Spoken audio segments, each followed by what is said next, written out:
mene no dia no jogo aji to shikira alaka duru wo ni to e ko me fe mo ni yo ma ne ka she o ye le no to shikira alaka ka fi shele ke o fi o so mo ni bi to shikira alaka o ni ma bi fa na ke shi ma e ko me fe mo ye ka blame ma bona ba to ma ke so mo ga ko me fe mo na ka wo ye mi ka ba ta bi ana no akadi ma bi e ko me fe mo e wo ni wo fi ojo shikira alaka dugu flotel o e ko me fe mo ya ko me fe mo no mi e wa yo okay ni ka ko me fe mo ya we so le mo ke no ya no ji ni ba ma me o ka ma mi fe na ke to shikira alaka be wa fe ko mi be wa hi ke wa yo no ji ni ni e ni me ku fo bi mo ke amana bo enu wo ni kadi o te o yi bo mo de mante mini ni okro yen ko meni asa no to wo ji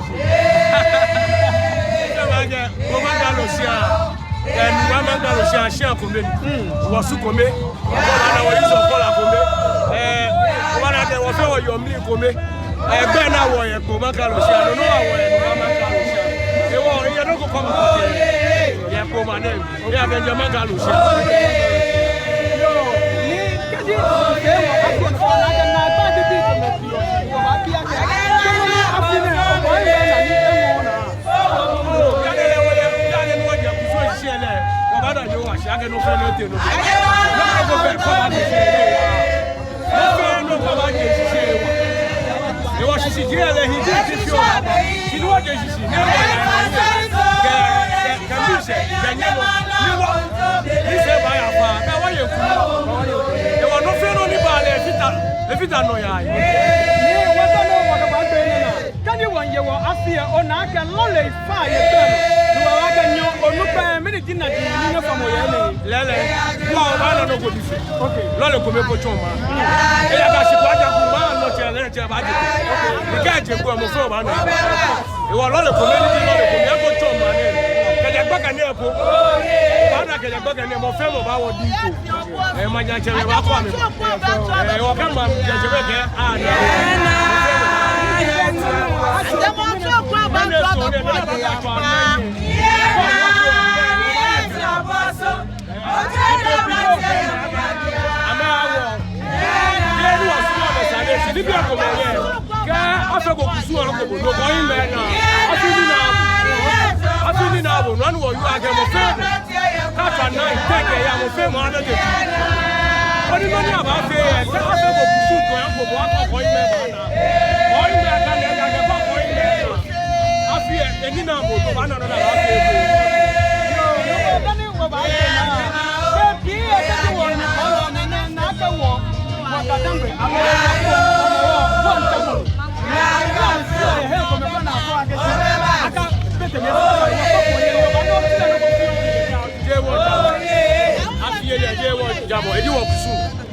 Wakusu badan ake Islam ke Christianity ke other religions FM do you know ni cho what to do passport ko le ni to do ba o je wo ja ni mo ka ti mo na ya ma wo je fe wo fi ame o ya do na me to ata ha o na me fo ya da ba cha ni fo ba ni o wo ka me lo ni ka mo me ni e ko je asani wo me ni mo ka ti mo na ya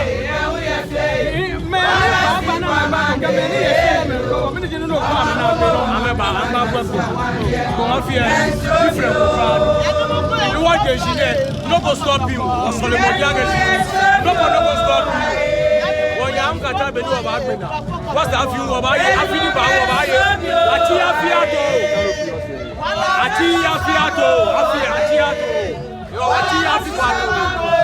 Ko fe boni die oba ye. Ko fe boni mi ba wa oba ye. Ka fi be se oba ye. Oba fe no oba fe ni se ba ya fa. Oyo. Ni ayo fi le bona ke. Ma bi afi na. No fe no contact. Bo enwe ba.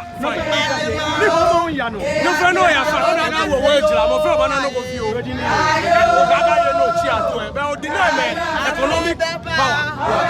Onuji agbene wo no na to cultural transmission.